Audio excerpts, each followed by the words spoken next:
Welcome to ILTV's Israel Daily. I'm Laura Nizo. And coming up in this edition, arrests and injuries as police clash with ultra-orthodox protesters in several communities across the country. An explosion in Gaza injures dozens, but the IDF says it was caused by weapons meant to target Israel. And hundreds gather at the Russian embassy in Israel as anti-government protests in Moscow spread to Tel Aviv.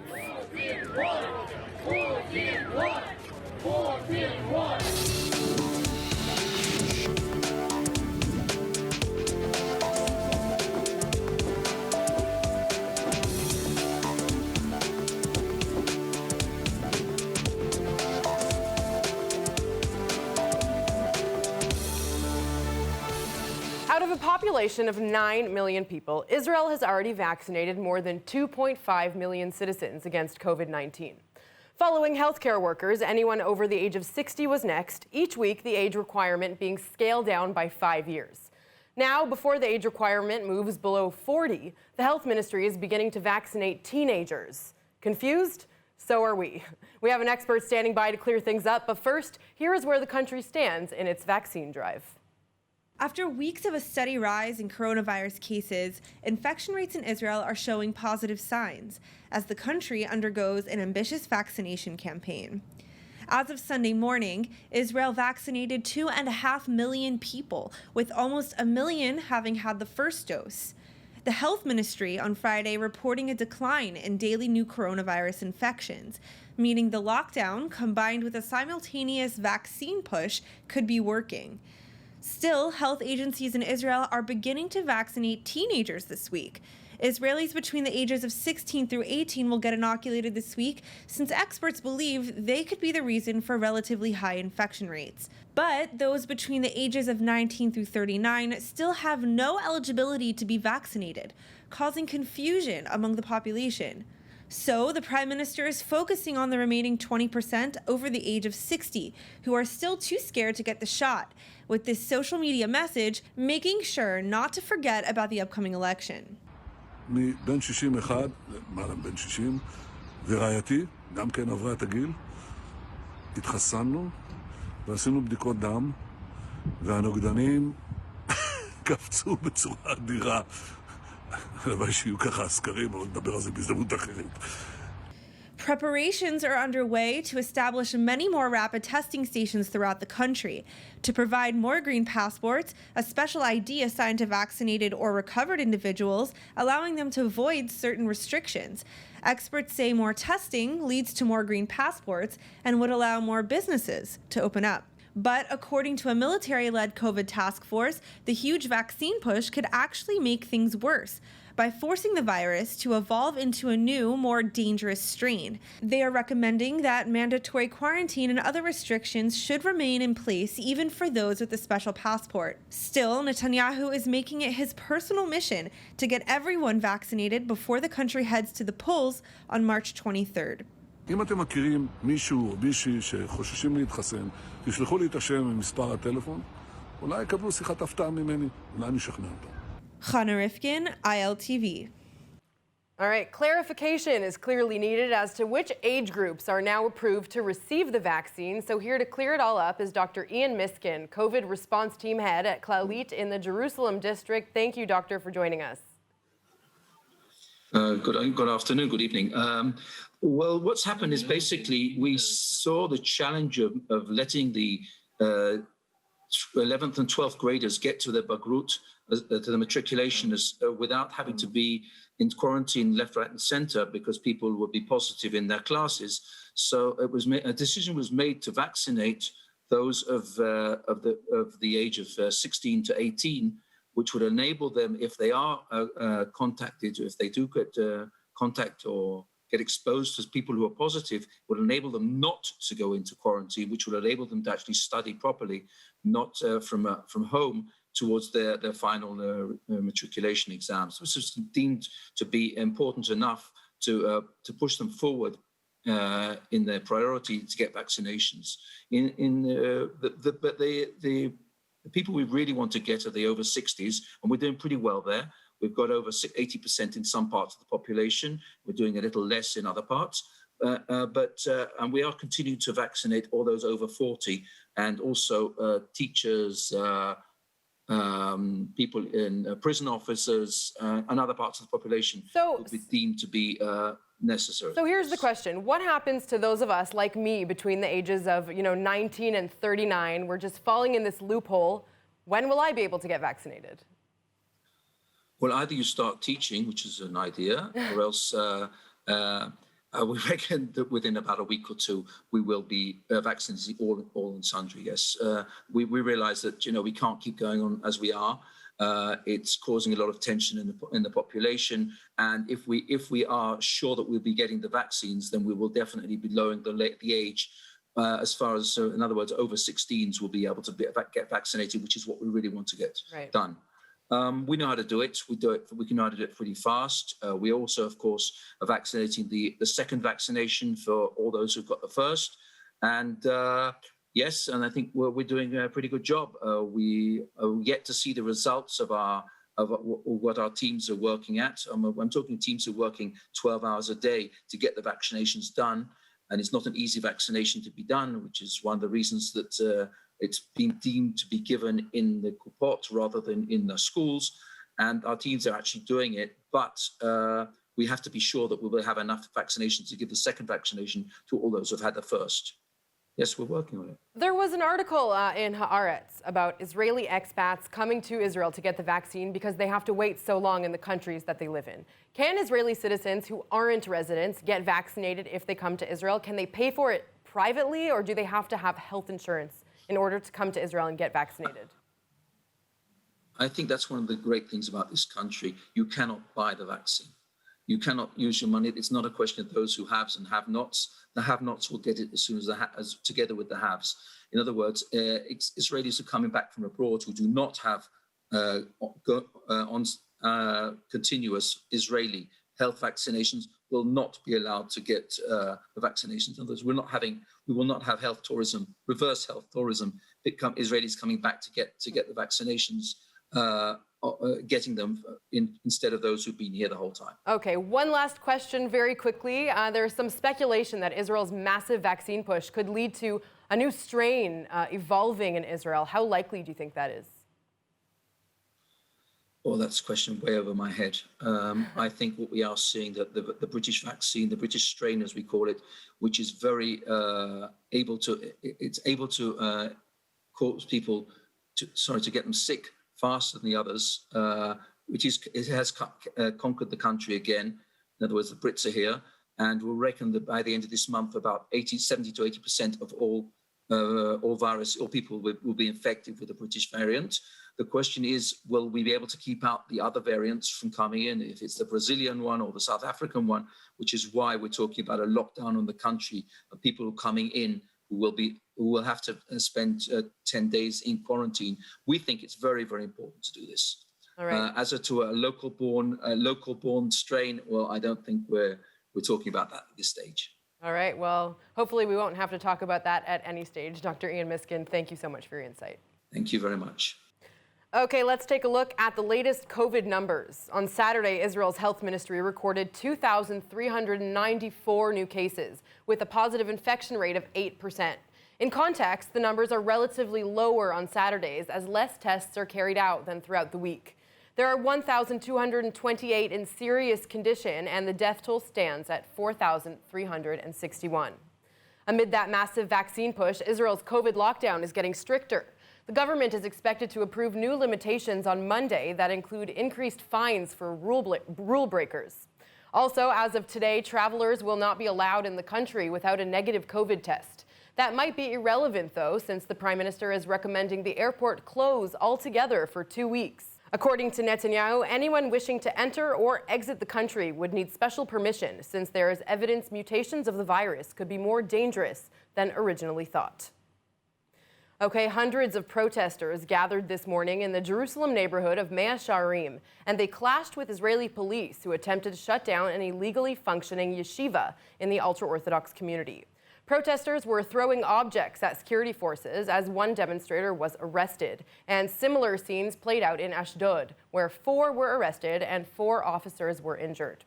Let's speak with Yoni Kempinski, a reporter at Arutz Sheva. Yoni, thank you so much for joining me. Thank you. So, Yoni, Israeli police reportedly reached a secret deal with local community authorities in Bnei Brak that they would refrain from enforcing the lockdown if locals agreed not to attack the police. How true is this, and how on earth did we get here? So let's really understand a bit about this deal. This is a deal that we're talking about. That was from this reportedly a deal that was reached was from September. Now that is the second lockdown.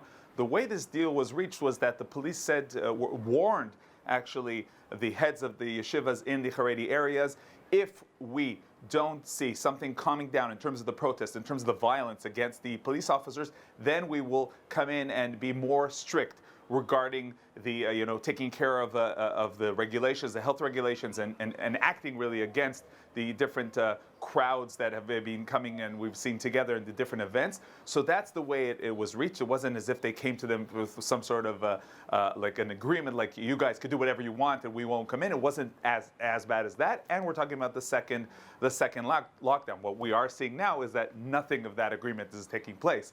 We're seeing serious and violent confrontations between the police authorities and Haredi youths and yeshiva students in many of these areas in Bnei Brak, and also we saw just recently also in Ashdod. So if there was some sort of agreement, it wasn't as much as is being reported, and mainly there's no agreement that's happening now. We're seeing real serious clashes on the scene. Okay, thank you for clearing that up. Now, are the cases really way higher in these communities? If police have different standards in these communities, will there be any chance to stop the spread of the virus? So let's talk about the stats. For sure, the stats are talking about the Haredi community, and to some extent, or it was actually worse just recently in the Arab community. The stats, the numbers are much more significant. Sometimes we were talking about 40% of the people, of the cases are coming from the Haredi community, while the Haredi community is only like 10% or something even less of the Israeli society. Why is this happening?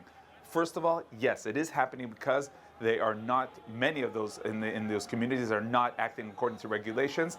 And we'll talk about the reasons in a second, but I do want to say that also it's about the way these people live in terms of the crowded areas in which one family lives. When one person in a Haredi community is diagnosed as sick, then almost for sure 90% that his whole family will be infected as well, because that's how they live. They don't have one room, like you could send a kid to one room for quarantine and that'll be okay. It's just impossible. So that's in terms of the statistics. That's in terms of the way the conditions of living in the Haredi community, and also by the way in the Arab community. That's why we're seeing the numbers. But in terms of the regulations, what is very, very interesting in the Haredi community is that we're seeing at the beginning. The year, almost a year ago, we saw that there was serious problems. Then suddenly, the whole Haredi community, led by rabbis, were all about, going according to health ministry regulations, even as if it was halakha, like Jewish law. What happened now? The time, people not going to yeshivot, not going to schools, serious spiritual issues that the rabbis and leaders are worried about. So we are seeing less and less, people, yeshivot are opening, synagogues are open, and people are worried about what's going to happen to them spiritually more than worried about what's going to happen in terms of health and in terms of the disease. What can the police do? The police has to act very, very smart, because whenever it comes to confrontations, people go and remember history about confronting different polices throughout the world. The Jews have to win, so whenever there's a confrontation, it doesn't come out good. That's why the police has to act very smart, and it's mainly about explaining, mainly about promoting the health ministry regulations and explaining what's needed, explaining also what the vaccine is needed. It's mainly there, it's not about the police. Right, just like you said, education is the tool to change. Yoni Kempinski, thank you so much for your report. Thank you. The IDF shot down a drone crossing into Israeli airspace from Lebanon on Friday. Tweeting shortly after the incident, it had identified the drone as belonging to Hezbollah as it approached the border, and it would continue to protect Israel from attacks on its sovereignty. There were no reports of injuries or damage from the Hezbollah drone, but experts say it could be in retaliation for earlier strikes on Iranians in Syria. Hezbollah has long been an ally of Iran and its Middle East interests. North of the border, Syrian media reporting Israeli airstrikes just hours earlier near the city of Hama, killing 4 and damaging several homes, likely targeting Iranian-backed militia. If Israel is responsible, these were the first Israeli strikes in Syria since the change of administration in Washington, and the 5th attack on Iranian targets in the country in the last month. In Gaza, dozens were injured over the weekend in an explosion in Beit Hanun. The IDF says the building was being used as a storage facility for weapons meant to target Israel. IDF Arabic language spokesman tweeting that the explosion was the result of storing weapons inside residents' homes, adding that the ones who pay the price in the end are the innocent civilians. Local authorities say the cause of the explosion remains under investigation. Well, anti-government protests in Russia have made their way to Tel Aviv. Hundreds gathering to call for the release of Russian opposition leader Alexei Navalny, who was arrested a week ago in Russia. Russian expats stood in front of the Russian embassy chanting, "Putin is a thief," and holding signs in Hebrew, English, and Russian reading, "Free Navalny." Meanwhile, in Russia, police arrested over 2,000 protesters and journalists, and tens of thousands continue to protest daily throughout the country. Security officials in Israel say its homemade missile defense system, the Iron Dome, will soon be deployed at U.S. military bases in several Gulf states. The development comes on the heels of the Abraham Accords normalization deal between Israel and 2 major Gulf countries, the UAE and Bahrain, which included arms deals. The system was delivered to the U.S. 3 weeks ago by Israel, with officials now confirming it will be deployed to the Gulf, without revealing the exact locations due to the sensitivity of the deal. Well, another country of the Abraham Accords is trying to reverse a decades-old law which forbids business with Israeli citizens or importing Israeli goods. Sudan's boycott law has been in effect since 1958, according to Israel's Kan News Arabic. In order to move forward with the normalization agreement brokered by the United States and signed on January 6th, local authorities are working on canceling that restriction. Finding ancient treasures in Israel is quite common, but finding 2 of this historical magnitude in the span of just 1 week is unprecedented. Local archaeologists last week found a 1,500-year-old plaque with a Greek inscription reading "Christ, born of Mary." Researchers say it was used to ward off evil spirits. Just a few days later, one of the world's oldest mosques was uncovered on the shores of Israel's Sea of Galilee. It's time to turn to our archaeology expert, Anat Harel, to find out what this all means. Let's dig it.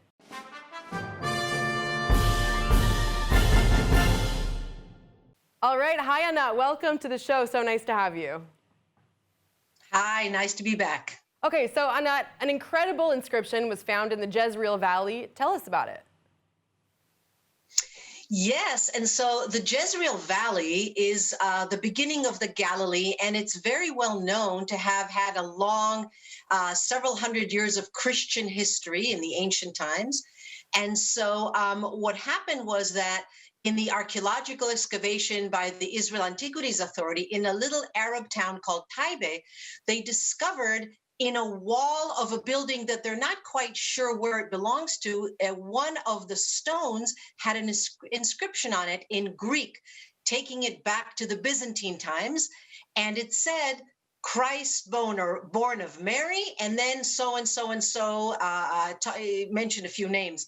What's interesting about it is that Christ born of Mary was a regular salutation during the Byzantine times. And it shows that this particular inscription sat on top of the door of a church. They did not find the church, but it's obvious that people who come in are saluted, with the salutation. And it's very exciting because in that very same Arab village in Israel, they found, there's a dig there from about 4,000 years ago, from the Bronze Age. There's another dig there that have excavations that discovered things from the Crusader times, 900 years ago. And in that same village, a tiny village, they now found remnants of a church that they haven't found yet, but hopefully they will, from about 1,500 years ago. It's really cool. Wow. And another, like I said, another amazing discovery was made not so far away on the shores of the Galilee. Tell us about that. Right. And so very close by in the Galilee, right next to the shores of the sea, in the middle of the city of Tiberias. Years ago, they discovered a building, and the building they figured it was from about the 8th century, which was during the early Islamic period. But now they've excavated further, and they found shards and remnants from what they believe that this mosque that they had discovered was actually built about 100 years prior, which makes it one of the oldest mosques that has been discovered in the area. All right. And that's also so interesting because the Galilee, all right, is such a multi-layers of civilization. That's why I love living here. Right, and you know, these discoveries are just emphasizing the diversity of the history of this country. What is it telling us? Exactly. And so it shows us the levels of diversity. So first you had the Canaanites, and then you had the Bronze Age, and then you had the Jewish civilization there. And then with the Jews, you had the Romans, and you had the Greeks before that. And then you had the Byzantines, and then you had the early Islamic period and the Crusaders. Everything in the same area. And in the very same area, you can find finds from thousands of years apart, right almost in the same village of Taibe in the Jezreel Valley, for example. It's really cool. Really, really fascinating stuff, Anat Harel. Thank you so much, as always. You're welcome. Over the last few months, as Israelis bunker down in their homes, a special wild animal has been seen on several occasions strolling through populated areas. In honor of this week's sighting in the southern city of Mitzpeh Ramon, here are some interesting facts about the Nubian ibex. Ibex are native to North Africa and the Middle East, which is why they're constantly spotted in Israel. They're related to antelopes, buffalo, bison, cattle, goats, and sheep. The Israeli ibex population is around 1,000 and has reportedly reached its carrying capacity. Ibex are herbivores, and the low nutritional value of their diet means the ibex must spend most of their day eating. Doesn't sound that bad. Ibex can jump more than 6 feet straight up without a running start. This helps them climb mountainous terrain. They live in groups called herds, segregated by gender, and the two herds usually meet only during breeding season. There are your top facts about the Nubian ibex in Israel. Now, if you needed a reason to be excited for summer, well, here it is. Pizza Hut Israel announced it would begin a trial for pizza delivery drones.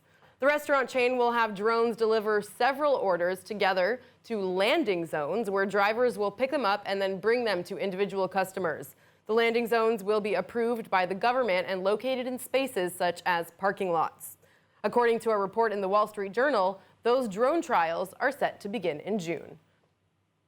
We will end today with a special tribute to one of the most accomplished Jewish journalists and TV personalities.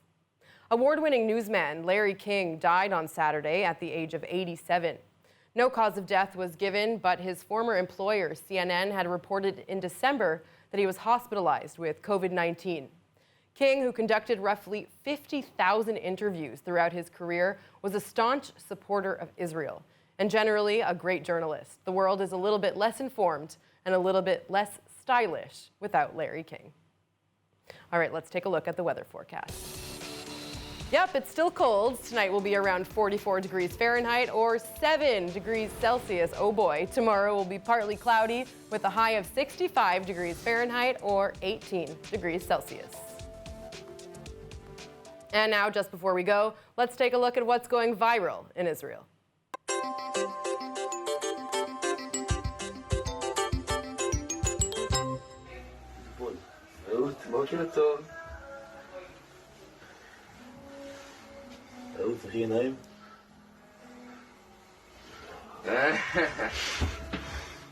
All right, it's pretty self-explanatory. You can see the text on the screen. These lovely brothers are visiting their younger sister, surprising her after getting out of the army. And as you can see, a very, very emotional reunion for this family. All right, that's it for today's news. Today's exchange rate is 3.27 shekels to the American dollar and 2.57 shekels to the Canadian dollar. For more news from ILTV, please like ILTV on Facebook, follow us on Instagram, and subscribe to our YouTube channel. Then don't forget to visit the all-new and improved ILTV website at iltv.tv and let us know what you think. Subscribe to our newsletter for the latest updates while you're there. I'm Lauren Iso. Thank you for watching.